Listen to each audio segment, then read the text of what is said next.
네, 반갑습니다. 좋은 습관 연구소의 이승현입니다. 자, 오늘은 시장조사 잘하는 습관 세 번째 영상, 정성조사와 정량조사의 차이점에 대해서 설명을 좀 드리도록 하겠습니다. 그 정성조사, 정량조사가 뭔지들은 다들 아세요. 정성조사가 어떤 조사가 있고 정량조사에 어떤 조사가 있는지는 아는데, 그 각각의 조사를 어떤 상황에서 해야 되는지를 정확하게 알고 있는 분들은 많지 않습니다. 예. 그러니까 이 조사 방법이 두 가지가 있는데, 내가 알려고 하는 것이 어느 조사 방법을 쓸 때 더 정확하게 조사 결과를 내가 도출할 수 있는지를 아는 것이 뭐 당연히 시장 조사를 하는 데 있어서의 정확성을 기하는 데 있어서 훨씬 더 도움이 되겠죠. 그래서 이 두 가지 조사 방법의 차이점, 어떤 상황에서 각각의 조사를 해야 되는지를 아는 것이 되게 중요합니다. 그래서 그 차이점을 설명드리도록 하겠습니다. 자, 그러려면 먼저 내가 시장 조사를 어떤 걸 해야 하는지를 정확하게 알아야 되겠죠. 예.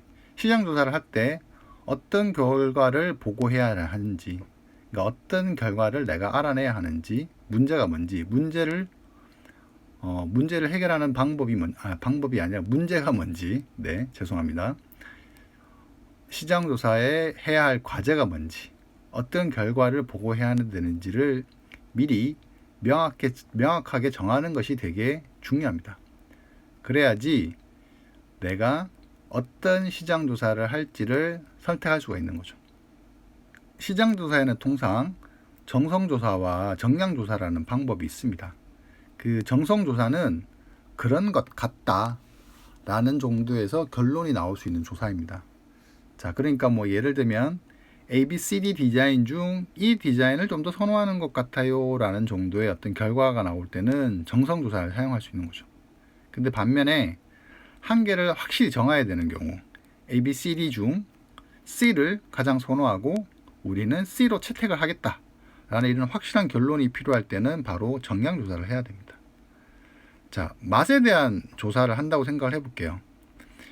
우리 제품의 맛을 개선해 보고 싶은데 어떻게 시장 조사를 하면 좋을까? 정량 조사를 해야 될까? 정성 조사를 해야 될까?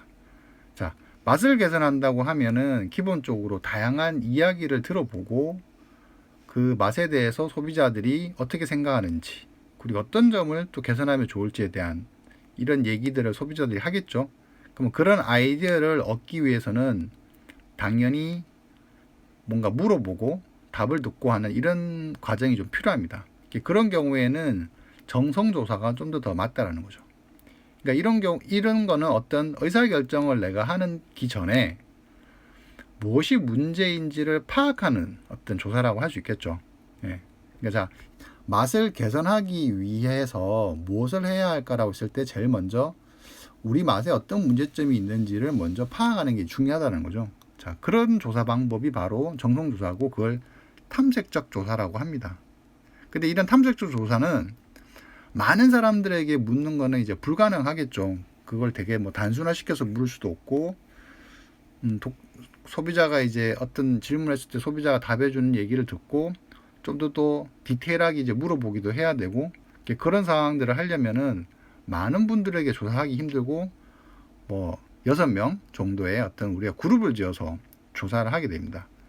그래서 이 6명이란 단위가 어떤 전체 시장을 대표하는 단위라고 하기는 사실 되게 작은 단위잖아요. 그렇기 때문에 이 정성조사는 어떤 전체 고객의 의견을 대표한다라고 얘기하기는 좀 어렵고, 그냥 이런 것들을 소비자들은 문제로 여기는 거구나라는 어떤 일종의 경향성을 파악하고 문제점을 발견하고 그래서 아이디어를 얻는 그런 조사라고 볼 수 있습니다. 그러면 이제 맛을 개선을 하고 개선 방안을 도출했으니까 그게 실제로 정말로 소비자들이 좋아하는지를 확인해야 되잖아요.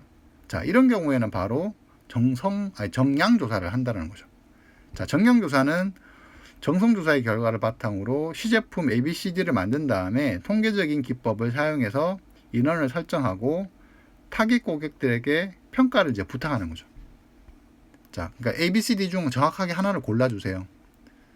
그러면 뭐 A를 선택한 사람이 몇 명, 뭐 B를 선택한 사람이 몇 명, C는 몇 명, D는 몇 명, 뭐 이렇게 정확한 결과가 나오겠죠. 그러면 우리는 그 결과를 가지고 D를 선택해야 되겠다라는 명확한 어떤 의사결정이 이제 가능할 수가 있다는 거죠.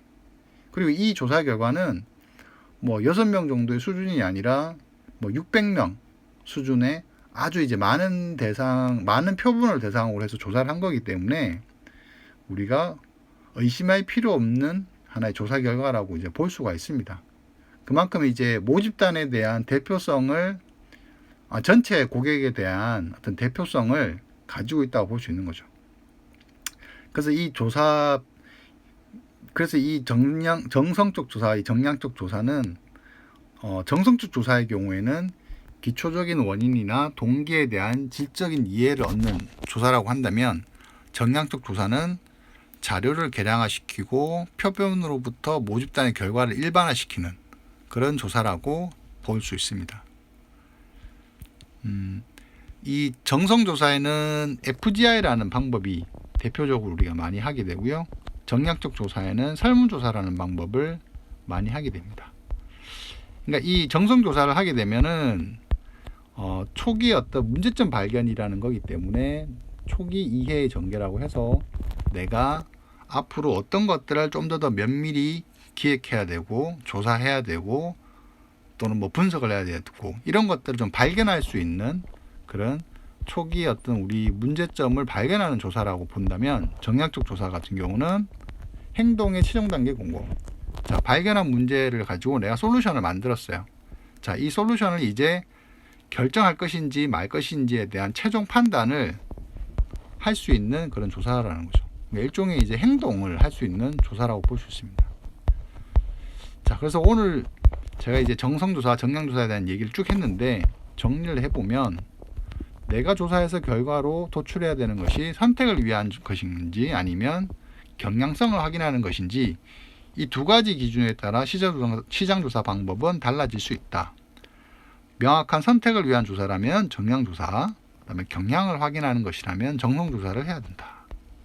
자, 정량조사에는 설문조사 방법이 있고 정성조사에는 FGI가 있다.